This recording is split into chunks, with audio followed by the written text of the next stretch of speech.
Why, hello. It's that time again. I'm a little late, which I got a message about, so I'm sorry. But it's time for Real Truths Pop Culture Edition. At my residency at Project 387, I have decided to come clean about all of the movies, books, music I've lied to people about to get approval, to have friends, to look cool. And I've been doing this every weekday of my residency. I have 2 days left to be telling you my real truths. And I always start with apologizing to my friends, family, countrymen. I'm sorry I've lied to you. I just wanted your approval. I just wanted you to like me. So this lie goes all the way back to high school. I never saw Tommy Boy. My best friend in high school was like obsessed with Chris Farley. And I spent many of nights my senior year in sometimes drug-induced partying stages where we would quote, apparently it was Tommy Boy, and I only knew it as like Ed's comedy. So then people would say like, oh, it's from Tommy Boy, and I was like, all right, sure, but now I've seen it. One, Ed's comedy makes way more sense to me, and now he's even funnier than I thought he was in high school. But now for my review. First, it was a great movie. It's seriously funny. And I really needed a comedy after listening to Kill Myself, Sonic Youth, and like, I Don't Want Your Life, Varsity Blues, and Let's Be Sad, My So-Called Life.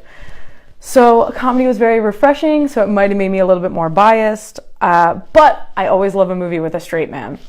And David Spade kills it. I consider myself in my any kind of comedy duos of friendships as more of the straight person. As like straight comedy, that sounded kind of weird. Anyway, it was funny and I enjoyed it. And I enjoyed David Spade.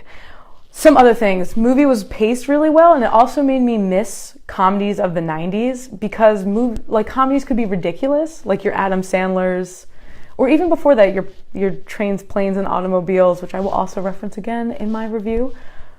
But yeah, thought it was really paced well. It could be a ridiculous storyline. It could have physical comedy, unlike your Judd Apatow movies where everything's got to be like this serious, like this could happen to me kind of comedy. Sometimes I don't want a comedy that could happen to me. I want a comedy that is, you know, my dad's going to give me $1 bajillion, but I need to go through some epic adventure to get it. One thing that was shocking is I haven't heard the R word in a movie in a long time, and I couldn't believe how I used to find that word so funny, and now it was just really awkward and kind of upsetting. So I don't know if I've grown or society has grown, but the R word is just not funny. It just seems like too lowbrow of a way to call somebody stupid and insensitive and icky. So that would be my only negative review of Tommy Boy.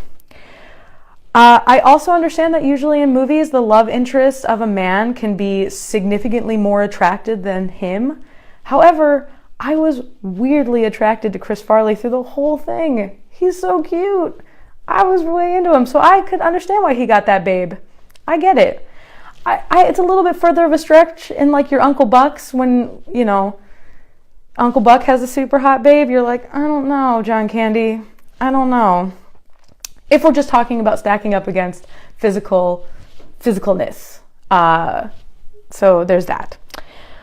What else did I think? Tommy Boy references Tony Robbins, and like that dude is ageless. Like, how has he had a career for that long? I thought Tony Robbins was something like a little bit more sooner than that.